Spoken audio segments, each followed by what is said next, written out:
आज की सबसे बड़ी खबर भारत सरकार और भारतीय पासपोर्ट से जुड़ी हुई है, जहां केंद्र सरकार ने पासपोर्ट बनवाने और पासपोर्ट के तत्काल सेवा की फीस में बड़ा बदलाव कर दिया है। विदेश मंत्रालय द्वारा जारी नई अधिसूचना के अनुसार 1 जुलाई 2026 से पूरे देश में पासपोर्ट की नई शुल्क व्यवस्था लागू हो जाएगी। इस फैसले के बाद नया पासपोर्ट बनवाना और पुराना पासपोर्ट दोबारा जारी करवाना पहले की तुलना में अधिक महंगा हो जाएगा।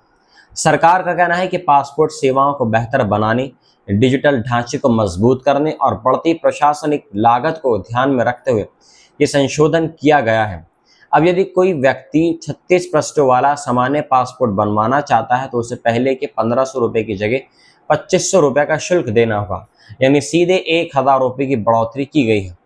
वहीं यदि कोई व्यक्ति तत्काल सेवा के तहत 36 पृष्ठ वाला पासपोर्ट बनवाना चाहता है तो उसे अब 3500 रुपये के बजाय 5000 रुपये चुकाने होंगे।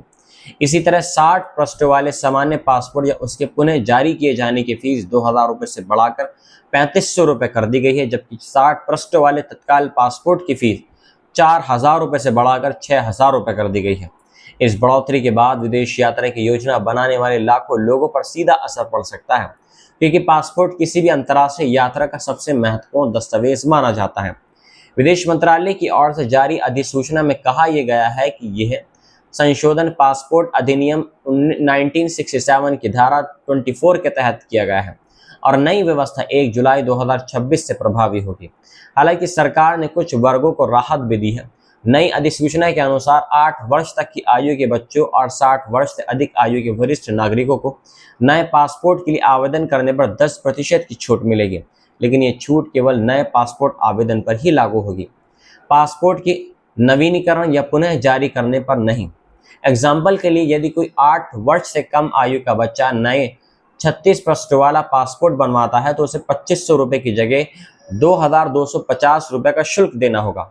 इसी प्रकार 60 पृष्ठ वाले नए पासपोर्ट के लिए पात्र बच्चों और वरिष्ठ नागरिकों को 3500 रुपये की जगह 3150 रुपये का भुगतान करना होगा। विदेश मंत्रालय ने अपनी अधिसूचना में पासपोर्ट की विविधता को लेकर भी महत्वपूर्ण जानकारी दी है। सामान्य वयस्क नागरिकों को जारी किए जाने वाले पासपोर्ट की वैधता अधिकतम 10 वर्ष होगी, जबकि नाबालिगों को जारी किए जाने वाले पासपोर्ट की वैधता 5 वर्ष या उनकी 18 वर्ष की आयु पूरी होने तक होगी, जो भी पहले हो। इस बीच पासपोर्ट को लेकर एक और महत्वपूर्ण बहस सामने आई है। हाल ही में विदेश मंत्रालय ने स्पष्ट किया है कि भारतीय पासपोर्ट केवल एक यात्रा दस्तावेज है और इसे भारतीय नागरिकता का अंतिम और निर्णायक प्रमाण नहीं माना जा सकता। मंत्रालय के अधिकारियों के अनुसार पासपोर्ट का मुख्य उद्देश्य किसी व्यक्ति को अंतर्राष्ट्रीय यात्रा की अनुमति देना और विदेश में उसकी पहचान स्थापित करना है। नागरिकता से जुड़े मामलों में अन्य कानूनी दस्तावेज और प्रतिक्रिया भी महत्वपूर्ण भूमिका निभा रही हैं। सरकार के इस बयान के बाद पासपोर्ट और नागरिकता को लेकर देश भर में चर्चा तेज हो गई है। कई जानकारों का मानना है कि आम जनता अक्सर पासपोर्ट्स को नागरिकता का सबसे बड़ा प्रमाण मानती है, लेकिन कानूनी दृष्टि से इसकी भूमिका सीमित है। विदेश मंत्रालय ने साफ बोल दिया है कि पासपोर्ट किसी व्यक्ति की यात्रा और पहचान से जुड़ा एक दस्तावेज है, जबकि नागरिकता का निर्धारण अलग कानूनी प्रावधानों के तहत किया जाता है।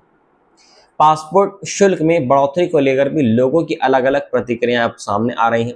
कुछ लोगों का ये कहना है कि बढ़ती महंगाई और सरकारी सेवाओं की लागत को देखते हुए शुल्क वृद्धि समझी जा सकती है, जबकि कई लोगों का मानना यह है कि विदेश में पढ़ाई करने वाले छात्रों, नौकरी की तलाश में जाने वाले युवाओं और कम आय वाले परिवारों पर इसका अतिरिक्त आर्थिक बोझ पड़ेगा। विशेष रूप से तत्काल सेवा की फीस में हुई बड़ी बढ़ोतरी उन लोगों को प्रभावित कर सकती है जिन्हें आपात स्थिति में जल्दी पासपोर्ट की आवश्यकता होती है। जानकारों का कहना है कि आने वाले समय में ये देखना बेहद महत्वपूर्ण होगा कि सरकार पासपोर्ट सेवाओं की गुणवत्ता, प्रक्रिया की गति और नागरिक सुविधाओं में कितना सुधार करती है, क्योंकि शुल्क वृद्धि के साथ लोगों की अपेक्षाएं भी बढ़ जाती हैं। फिलहाल इतना तय है कि 1 जुलाई 2026 के बाद नया पासपोर्ट बनवाने की योजना रखने वाले सभी नागरिकों को नई शुल्क व्यवस्था के अनुसार आवेदन करना होगा।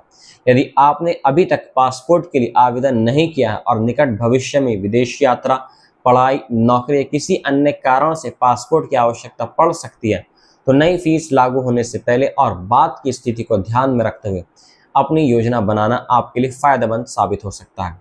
दोस्तों, पासपोर्ट शुल्क में ये बदलाव लाखों भारतीयों को प्रभावित करेगा और आने वाले दिनों में इस विषय पर और भी प्रतिक्रियाएं तथा चर्चाएं देखने को मिल सकती हैं। इस खबर पर आपकी क्या राय है, कमेंट्स में आप हमें ज़रूर बताएं। मिलता हूं मैं आपसे एक नई रिपोर्ट के साथ में। जय हिंद।